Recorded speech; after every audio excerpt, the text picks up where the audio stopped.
Gunung Ruang di Tagulandang, Kabupaten Sitaro, Sulawesi Utara, erupsi hebat sebanyak 2 kali.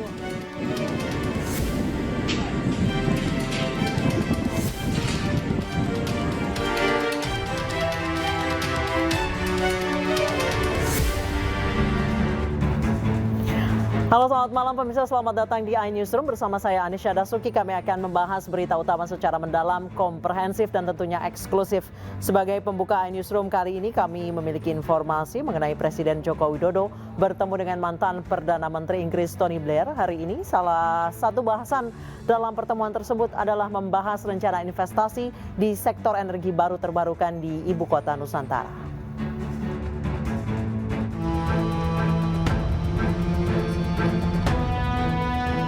Presiden Joko Widodo bertemu dengan mantan Perdana Menteri Inggris Tony Blair hari ini.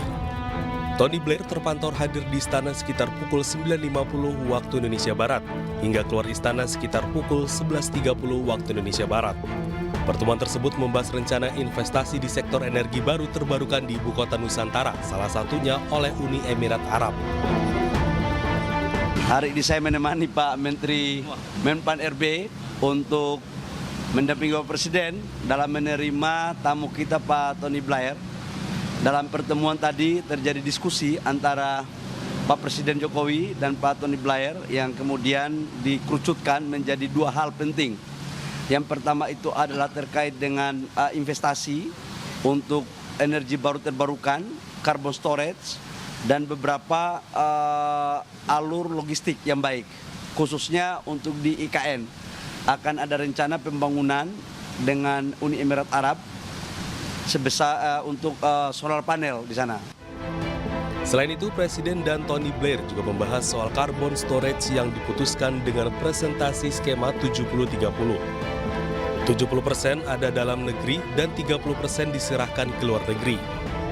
Tony Blair merupakan Perdana Menteri Inggris yang menjabat pada 1997 hingga 2007.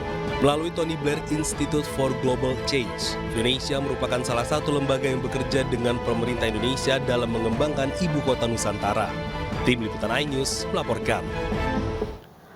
Mahkamah Konstitusi mengungkapkan pihak yang mengajukan sebagai amicus curiae atau sahabat pengadilan pada sidang PHPU Pilpres 2024 terbanyak sepanjang sejarah Pilpres. Banyaknya masyarakat yang hendak menjadi amicus curiae ini menjadi fenomena menarik yang terjadi dalam PHPU tahun 2024.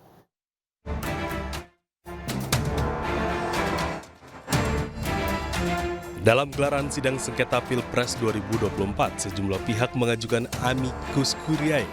Sejumlah pihak mengajukan amicus curiae untuk memberikan pandangan kepada hukum konstitusi. Salah satunya yang mengirim surat amicus curiae adalah Ketua Umum PD Perjuangan Megawati Soekarno Putri. Tak hanya Presiden kelima RI Megawati Soekarno Putri, Indonesia American Lawyer Association, 5 tokoh yakni Habib Rizik Syihab, Din Samsudin, Ahmad Sabri Lubis, Yusuf Martak, dan Munarman juga mengajukan surat amicus curiae. Sejak mengenai perselisihan hasil pemilihan umum presiden dan wakil presiden tahun 2024 hingga 17 April 2024, Mahkamah Konstitusi telah menerima 23 pengajuan permohonan sebagai amicus curiae atau sahabat pengadilan. Banyaknya masyarakat yang hendak menjadi amicus curiae ini menjadi fenomena menarik yang terjadi dalam PHPU tahun 2024. Bahkan kejadian ini menjadi kedatangan amicus curiae terbanyak sepanjang MK menangani perkara. Nah, sebetulnya kan amicus curiae itu dipraktikkan di semua pengadilan ya, mau pidana, mau perdata, mau tata negara. Di peradilan pidana itu kan sudah banyak itu, pengadilan perdata juga baik. Misalnya kasus-kasus yang berkaitan dengan lingkungan gitu. Amicus curiae-nya datang dari organisasi-organisasi pecinta lingkungan misalnya, mengirimkan amicus curiae ya tujuannya untuk membantu pengadilan gitu ya dalam memutus perkara itu. Begitu juga di Mahkamah Konstitusi sekarang ini kan. Jadi sebetulnya itu bisa terjadi, itu bisa dipraktikkan di semua lembaga peradilan. Di MK dalam perkara-perkara pengujian undang-undang kan juga ada beberapa amicus curiae yang diterima oleh Mahkamah Konstitusi. Hanya memang dalam perkara PHPU Pilpres ini menjadi apa ya, relatif banyak gitu. menjadi menarik. Berdasarkan kebijakan yang diambil oleh Majelis Hakim Konstitusi, Amicus Curiae yang diterima oleh MK hingga tanggal 16 April pukul 16.00 waktu Indonesia Barat. Hal ini sejalan dengan tenggat waktu penyerahan kesimpulan pemohon, termohon, dan Bawaslu. Namun MK tetap akan menerima permohonan Amicus Curiae yang disampaikan setelah 16 April 2024. Tim Liputan iNews melaporkan. Sekjen PDI Perjuangan Hasto Kristianto menegaskan Megawati Soekarno Putri mengajukan diri sebagai Amicus Curiae atau sahabat pengadilan pada sidang sengketa Pilpres 2024 ke Mahkamah Konstitusi bukan sebagai Presiden kelima Republik Indonesia, bukan juga sebagai Ketua Umum PDI Perjuangan, tapi sebagai warga negara Indonesia yang meminta adanya keadilan. Ibuan barangkali lupa ya bahwa beliaulah yang meminta kehadiran Ibu Megawati Soekarno Putri sebagai saksi. Ya mungkin maksudnya pada awalnya berbeda. Sebagai barangkali suatu pressure mau menghadirkan Bu Mega. Tapi ternyata Bu Mega malah siap dan dengan senang hati hadir sebagai saksi di Mahkamah Konstitusi. Tetapi kemudian sampai sidang berakhir kan tidak dihadirkan. Karena itulah memenuhi permintaan Pak Otto Hasibuan akhirnya Ibu Mega sebagai warga negara Indonesia dan juga demi tanggung jawabnya bagi bangsa dan negara, bagi kebenaran dan keadilan yang hakiki, Ibu Mega menuliskan perasaan dan pikirannya untuk menyelamatkan konstitusi dengan demokrasi dengan menjadikan diri beliau sebagai Amicus Curiae. Dan ini bukan dalam kapasitas beliau sebagai Presiden kelima, bukan dalam kapasitas sebagai Ketua Umum PDI Perjuangan, tetapi dalam kapasitas sebagai warga negara Indonesia yang memiliki tanggung jawab bahwa kedaulatan itu berasal dari rakyat. Dengan demikian kebenaran yang hakiki itu juga berasal dari rakyat. Untuk itu pemimpin jangan menyalahgunakan kekuasaan, semua berpegang pada konstitusi dan peranatan kehidupan yang.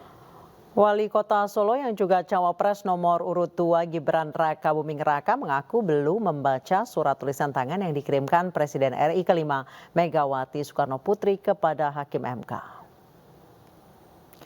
Gibran mengaku belum mengetahui tentang pengajuan surat Amicus Curiae yang diserahkan oleh Ketua Umum PDI Perjuangan Megawati Soekarno Putri kepada Mahkamah Konstitusi. Saat dijelaskan soal isi surat tersebut diantaranya berisi kecurangan pemilu yang terstruktur, sistematis, dan masif. Gibran meminta untuk membuktikan hal tersebut. Kemudian saat disinggung apakah sudah melakukan komunikasi dengan kuasa hukum Prabowo Gibran terkait hal tersebut, Gibran menyebut bahwa kuasa hukum akan selalu siap.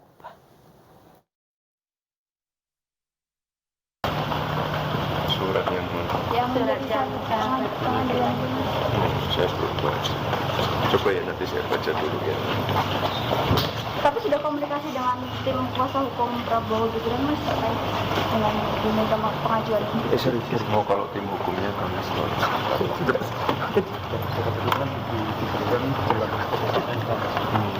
Ya udah biar semuanya berproses. Salah satu isinya kan. Kalau isi suratnya saya belum baca, mohon maaf. Salah satu isinya kan Bu Mega menyebut bahwa pemilu 2024 ini PSN Mas. Nanti seperti apa? Ya udah tinggal. Mahkamah Konstitusi banjir permohonan pengajuan diri sebagai Amicus Curiae dalam sengketa Pilpres 2024. Apa sebenarnya Amicus Curiae dan mengapa kini banyak pihak yang mengajukan ke MK? Berikut informasinya. Amicus Curiae dikenal sebagai sahabat pengadilan, merupakan praktik hukum yang memungkinkan pihak lain di luar pihak berperkara untuk terlibat dalam peradilan. Berfungsi mengklarifikasi isu faktual, menjelaskan isu hukum, dan mewakili kelompok tertentu. Tidak berhubungan dengan penggugat atau tergugat, namun memiliki kepentingan dalam suatu kasus. Mengajukan diri berpartisipasi sebagai Amicus Curiae.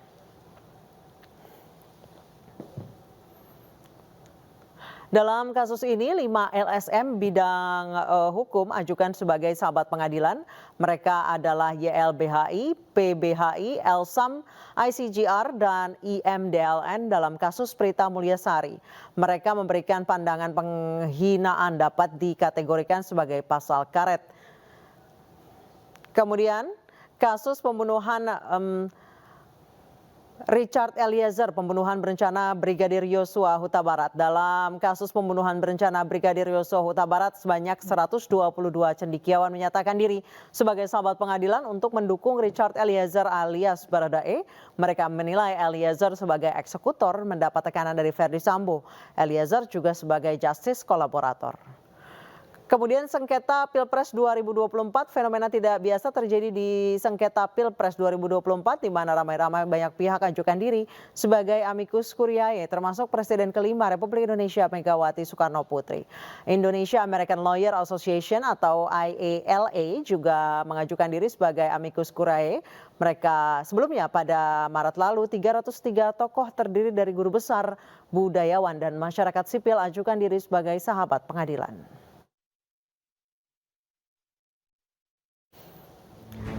Pemirsa, Gunung Ruang di Tagulandang, Kabupaten Sitaro, Sulawesi Utara mengalami erupsi hebat sebanyak 2 kali. Informasi selengkapnya akan kami hadirkan usai jeda, tetap di iNewsroom.